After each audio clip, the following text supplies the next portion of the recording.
Welcome students. आज हम ऐसे एक टॉपिक पढ़ेंगे जो अधिकतर कक्षाओं में खासकर 9, 10, 11, 12 में पढ़ाई के दौरान ये कन्फ्यूज़न बना रहता है कि ऑक्सिलरी वर्ब है क्या। तो ऑक्सिलरी वर्ब भी कह सकते हैं, आजकल कहा जा रहा है हेल्पिंग वर्ब। तो ऑक्सिलरी वर्ब या हेल्पिंग वर्ब दोनों का मीनिंग एक ही होता है, जिसका हिंदी में कहते हैं सहायक क्रिया। सहायक क्रिया मीन्स जो वाक्य बनाने में मदद करता हो। अधिकतर सहायक क्रिया सब्जेक्ट के बाद ही प्रयोग होता है, मेनली देखा जाए तो। अब आता ऑक्सिलरी वर्ब है क्या। तो ऑक्सिलरी वर्ब ये दो प्रकार के होते हैं। ऑक्सिलरी वर्ब दो प्रकार के होते हैं। तो नंबर 1 आपका है primary auxiliary verb. Primary auxiliary verb ये आपके बेसिक टॉपिक्स में होते हैं। नेक्स्ट अगला आता है आपका number 2 model auxiliary verb. Model auxiliary verb, model auxiliary verb ये बेसिक के बाद आता है। अब जो आता है ये प्राइमरी ऑक्सिलरी वर्ब के बाद नेक्स्ट आएगा आपका मॉडल ऑक्सिलरी वर्ब। ये मुख्यतः 13 होता है, 13 वर्ब्स, ये भी 13 ही होता है। अब जाएंगे हम नंबर 1 में, हमने इसको ए बना के दिखा दिया। प्राइमरी ऑक्सिलरी वर्ब होता है क्या है, तो इसको हम पहले जानेंगे कि इसके अंतर्गत आने वाले शब्द। तो नंबर 1 आता है आपका ये बी हो गया, हैव हो गया, डू, 1 2 3। तो इसके अंतर्गत बी, हैव और डू। अब बी को हम जानेंगे वी से होता क्या क्या है। तो वी के अंतर्गत आने वाला जो शब्द बनता है इससे प्रेजेंट के लिए, ये ओनली 3 प्रेजेंट के लिए होता है, इज, एम, आर। और ये वॉज वर होता है पास्ट के लिए।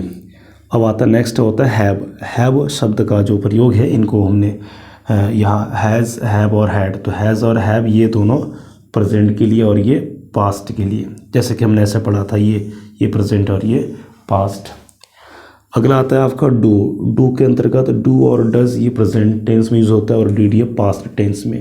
तो ये तीनों जो है ये पास्ट टेंस का मतलब पास्ट जो घटना हो चुका हो भूतकाल में किए गए कार्य को दर्शाने के लिए होता है, और ये वर्तमान काल में होने वाले काम के लिए लगता है। तो ये तो हो गया प्राइमरी। ऑक्सिलरी वर्ब कन्फ्यूज़न नहीं होना है कि ऑक्सिलरी होता क्या है। ऑक्सिलरी का मतलब हेल्पिंग वर्ब, बार बार कह रहा हूँ।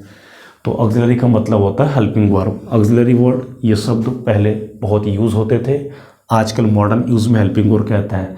लेकिन जैसे हाई स्कूल, इंटर या इंटर के बाद जो ग्रेजुएशन या कंपटीशन लेवल में इसको ऑक्सिलरी वर्ब भी कहा जाता है। अगला आता है ये मॉडल्स वर्ब। मॉडल कहो या मॉडल या मॉडल्स एक ही में चीज़ है।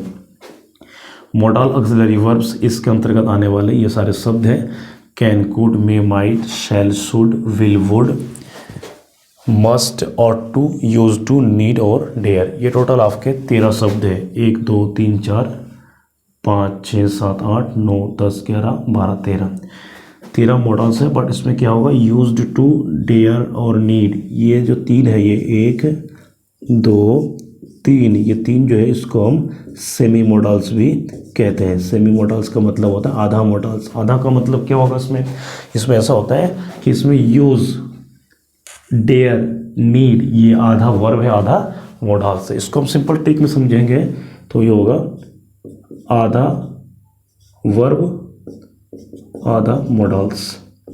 ठीक, तो इनका प्रयोग यहाँ तक एक इसके परिचय है। तो सबसे पहले है प्रेजेंट टेंस में होने वाले जो सामान्य वाक्य का प्रयोग। तो इसके अंतर्गत आता है इज हमर का, जिसको हम कहेंगे यूज़ ऑफ इज हमर का प्रयोग। इज हमर होता है क्या है, इसका क्या क्या यूज़ है, कैसे करेंगे, आज एक एक चीज़ डीपली जानेंगे। तो इज हमर का जो हिंदी होता है पहचान, इज मीन्स है, एम मीन्स हूँ, ये दोनों एक वचन के लिए होता है, इसको सिंगुलर कहते हैं। नेक्स्ट आता है आपका आर। इज, एम का हम हिंदी आ गया है। Next are. आर का मतलब होता है या हो, तो ये बहुवचन में होता है। 3 हेल्पिंग वर्ब है, 3 ऑक्सिलरी वर्ब है, पहले 2 एक वचन के लिए, आर बहुवचन के लिए। अब इज हमर होता है क्या है, इसका क्या यूज़ है, तो इसको रूल में जानेंगे, नियम बनाकर। रूल नंबर 1 में इसके साथ लगने वाले कौन कौन से करता है। तो इसके साथ लगने वाले ही, सी, इट, नेम, ये जो सारे हैं, नेम का मतलब किसी का भी नाम हो सकता है, तो ये सारे लगने वाले जो है ये एक वचन करता है। नेक्स्ट अगला आपका है नंबर 2 है एम। एम के साथ केवल आई लगता है, ये भी इस प्रेजेंट टेंस में यहाँ पर आई को जो हम सिंपल यूज़ कहेंगे, आई भी एक वचन करता होता है। नंबर 3 होता है आर। आर का मतलब होता है ये बहुवचन, जिसका हिंदी होता है या हो। अब आर में लगने वाले ये सारे शब्द हैं you, we, they, boys, girls, children, Rohan and Sohan, Seema and Meena, मतलब बहुवचन होना चाहिए। तो ये जो है बहुवचन के साथ लगने वाला शब्द जो है हेल्पिंग वर्ब या ऑक्सिलरी वर्ब आर के रूप में होता है। इनको क्या कहेंगे? ऑक्सिलरी वर्ब कहेंगे। कौन सा ऑक्सिलरी? Primary auxiliary verb. अब आता ही हमने पहचान जान ली है, रूल जान ली, अब इसका सूत्र बनाएंगे और वाक्य प्रयोग करेंगे। तो वाक्य 3-4 प्रकार के होते हैं। अफर्मेटिव सिंपल सेंटेंस भी कहते हैं, पॉजिटिव सेंटेंस भी कहते हैं। नंबर 2 आता है आपका negative sentence. Next number 3 interrogative sentence. Number 4 double interrogative sentence भी कहते हैं या क्वेश्चन वर्ड भी कहते हैं। तो इसको हम नंबर 1 में कहेंगे सिंपल सेंटेंस। सिंपल सेंटेंस में हम सबसे पहले बनाएंगे फार्मूला। इससे पहले के वीडियो में हमने सूत्र कैसे बनाते हैं वो भी बताया है। तो एफ बराबर हमने दिखाएंगे subject plus is am are plus other word को ओ डब्ल्यू भी कहते हैं, other words plus full stop. यहाँ पर जो इज हमारा ये हेल्पिंग वर्ब के रूप में भी कह सकते हैं, हेल्पिंग वर्ब भी कह सकते हैं या ऑक्सिलरी वर्ब भी कह सकते हैं। कौन सा ऑक्सिलरी? Primary auxiliary verb. तो पहचान हो गया, रूल हो गया, हमारे पास फार्मूला हो गया, हम बनाएंगे सेंटेंस। तो सबसे चीज़ है अब सेंटेंस जो बनाएंगे इसका हम 3 सेंटेंस बनाते हैं। एग्जांपल के लिए राम बीमार है। अब सबसे पहले हम जानेंगे कि इस वाक्य में कर्ता क्रिया कौन है। तो राम क्या है? यहाँ पर कर्ता है क्या है? यहाँ पर सहायक क्रिया है। और ये जो शब्द है बीमारी है वो क्या आपका? अन्य शब्द बोले तो अदर वर्ड। अब इसको बनाएंगे हम फार्मूला के अनुसार। पहले सब्जेक्ट क्या? राम को राम लिखेंगे। उसके बाद इज हमारे 3 हेल्पिंग वर्ब ऑक्सिलरी वर्ब 1 लगाएंगे। अब राम नाम है तो क्या लगेंगे इनके साथ? इज। तो राम इज।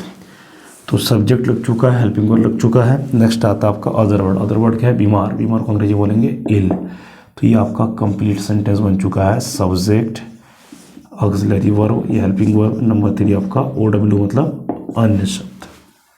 ठीक है। नेक्स्ट आपका है कोई और एक वाक्य, जैसे वह घर पर है। अब वह में ही या शी कोई भी हो सकता है। तो यदि हम लगाएंगे ही या शी, अब ही शी क्या है? ही या शी में जानेंगे हम। ही या शी एक वचन परिवार में इज, ही के साथ इज या शी के साथ इज। तो ये सब्जेक्ट ऑक्सिलरी वर्ब आ चुका है। वो आता है घर पर। तो एट होम मतलब घर पर। एट क्यों लगा यहाँ पर? एट का अर्थ होता है कि घर जो है निश्चित स्थान होता है। तो ये एक वचन में लगने वाला शब्द हमें पता हो गया। नेक्स्ट अब इसके हम जानेंगे यहाँ पर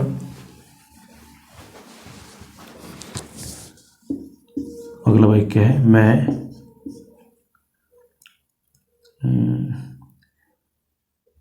घर पर हूँ।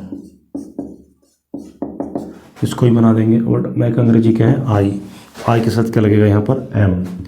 तो आई सब्जेक्ट हमारा, एम ऑक्सिलरी वर्ब है। कौन सा auxiliary? Primary auxiliary verb. Primary auxiliary verb में कौन सा? सिंगुलर। तो आई एम एट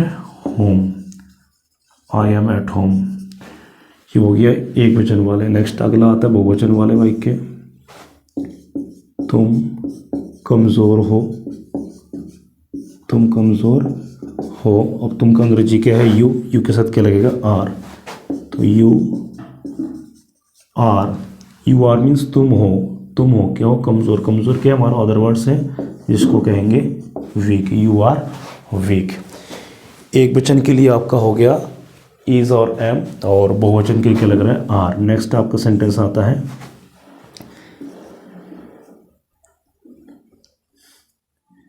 वे लोग अपराधी हैं। अब अपराधी है वे लोग तो एक हो नहीं सकता। बहुवचन का मतलब इसकी संख्या 2 या 2 से अधिक हो। तो वे लोग में 2 भी हो सकता है, 10 भी हो सकते हैं, 5 भी हो सकते हैं। तो वे लोग का अंग्रेजी होता है दे में ही लोग आ गया है। पीपल नहीं लिख पाएंगे, लिख भी सकते हैं बट दे में हो गया, दे मीन्स पे या वे लोग। तो बे बहुवचन है तो क्या लगेगा? आर। अब दे के साथ आर। दे आर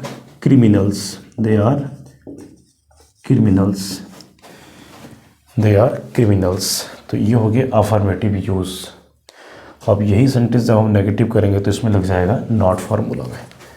तो इसको हम अभी मिटा देंगे। मिटाने के बाद उसके बाद करेंगे हम नॉट नेगेटिव।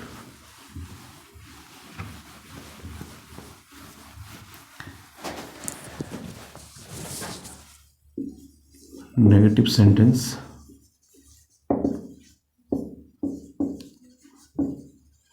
नेगेटिव सेंटेंस में केवल आपका लग जाएगा ए बराबर subject plus is am are plus not plus O W means other words plus full stop. तो नेगेटिव की पहचान है नॉट। इसका सेंटेंस बनाएंगे हम पहले की तरह। सोहन चालाक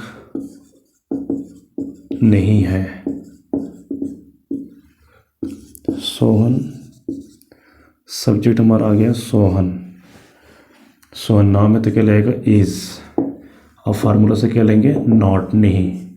सोहन इज नॉट, सोहन नहीं है, क्या नहीं है चालाक। चालाक क्या हमारा अदर वर्ड्स क्लेवर। अब ये सब्जेक्ट हो गया, ये हेल्पिंग वर्ब हो गया, ऑक्सिलरी वर्ब इसको कहेंगे। नॉट आ गया, क्लेवर आपका अदर वर्ड्स। नेक्स्ट अगला आता है कि मैं आज स्कूल नहीं हूँ। मैं आज स्कूल में नहीं हूँ तो मैं क्या अंग्रेजी आई के साथ एम, आई एम, उसके बाद not, I am not at school. School भी हमारा निश्चित स्थान इसलिए एट लगा दी मे के लिए। I am not at school today. I am not at school today, not लग गया। नेक्स्ट आता है हम लोग, ये वाक्य बहुवचन होगा। हम लोग कमज़ोर नहीं हैं। कमज़ोर नहीं है के ऊपर बिंदी हम लोग का अंग्रेजी होता है वी, और वी बहुवचन है तो वी के साथ लगेगा आर। वी आर फार्मूला में नॉट है, नेगेटिव कर रहे हैं हम तो we are not weak. We are not weak कि हम लोग कमज़ोर नहीं है। इस प्रकार से यदि हम वाक्य बनाते हैं सोहन और मोहन मित्र नहीं है। अब इसमें एक चीज़ ध्यान देना, नाम है परंतु एक जने दो जने, तो नाम हुआ तो क्या हुआ है तो दो जने मतलब बहुवचन। तो सोहन एंड मोहन दो जने हैं तो क्या लगाएंगे आर, और नहीं के लिए नॉट। बचा क्या अदर वर्ड्स मित्र, परिचय क्या दे रहे हैं मित्र, तो फ्रेंड नहीं फ्रेंड्स हो जाएगा क्योंकि है दो जने। तो आपका ये वाक्य नेगेटिव पूरा तैयार है। केवल फार्मूला वही है कि केवल नॉट लगाने से आपका नेगेटिव सेंस आ जाता है। इसके बाद हम करेंगे इंट्रोगेटिव। तो दोस्तों ध्यान देना, ये अफर्मेटिव है और ये नेगेटिव है। इसका आप स्क्रीनशॉट भी ले सकते हैं। अब अगला हम जानेंगे इंट्रोगेटिव सेंटेंस। इंट्रोगेटिव सेंटेंस की पहचान है प्रश्नवाचक चिन्ह। सूत्र वही होगा, केवल सबसे पहले आपका जुड़ जाएगा हेल्पिंग वर्ब, उसके बाद सब्जेक्ट,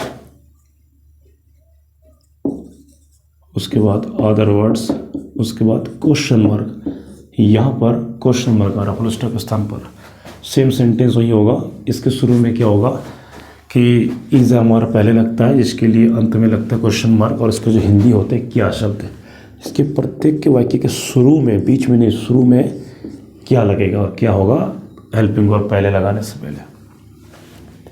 तो एग्जांपल जैसे है,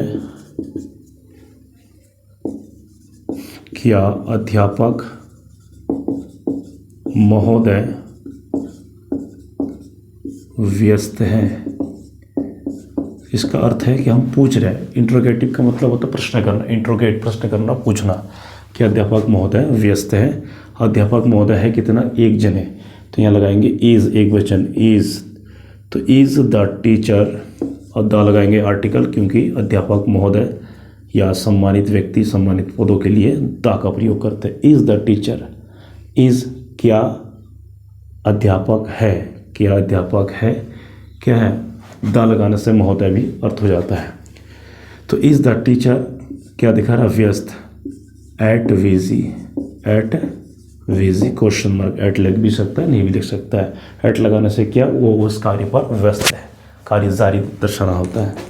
नेक्स्ट अगला आता है, क्या सीमा पढ़ाई में अच्छी है, अच्छी है क्वेश्चन मार्क। हम पूछ रहे हैं इसका क्या वास्तव में सीमा अच्छी है पढ़ाई में या कमज़ोर है।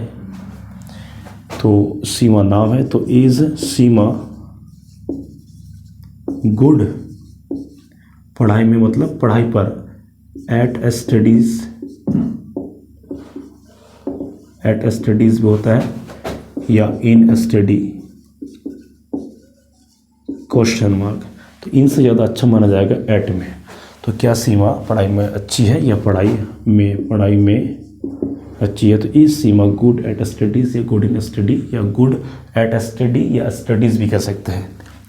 ये हो गया एक वचन। नेक्स्ट अगला आता है, क्या तुम लोग मेहनती हो, क्या तुम लोग मेहनती हो क्वेश्चन मार्क पूछ रहे हैं। अब तुम लोग का अंग्रेजी क्या होता है, यू, तुम या तुम लोग, यू लगता है, यू पीपल नहीं होता है। तो यू बहुवचन है, तो क्या लगेगा इनके साथ, आर। तो आर यू, हेल्पिंग वर्ब या ऑक्सिलरी वर्ब पहले लग चुका है आर, सब्जेक्ट यू लग चुका है, बचा के अदर वर्ड्स मेहनती। तो लेबोरियस, LABOURIOUS, लेबोरियस मीन्स मेहनती, लेबर से बनता है। इसको हम दिखा देंगे, क्या पूजा और गीता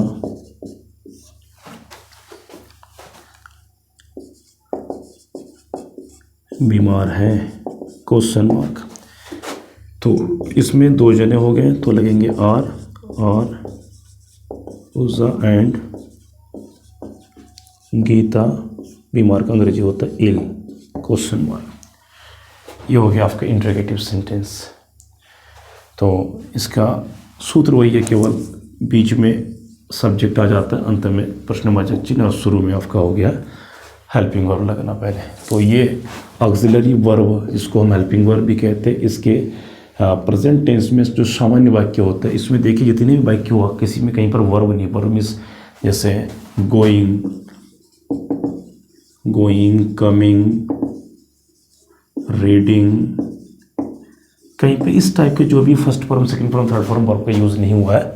इसमें आप लोग क्या है, केवल नॉन एक्शन मीन्स बिना वर्ब के केवल हमने वाक्य बनाए जो ऑक्सिलरी वर्ब से बनता है। तो इसको पूरा देखिए। और इसका नेक्स्ट जो आपका पॉइंट है, जैसे प्रेजेंट में आपका हो गया इज़ अमर हो गया, इसके बाद वॉज वेयर, हम जस्ट इसकी बात करेंगे।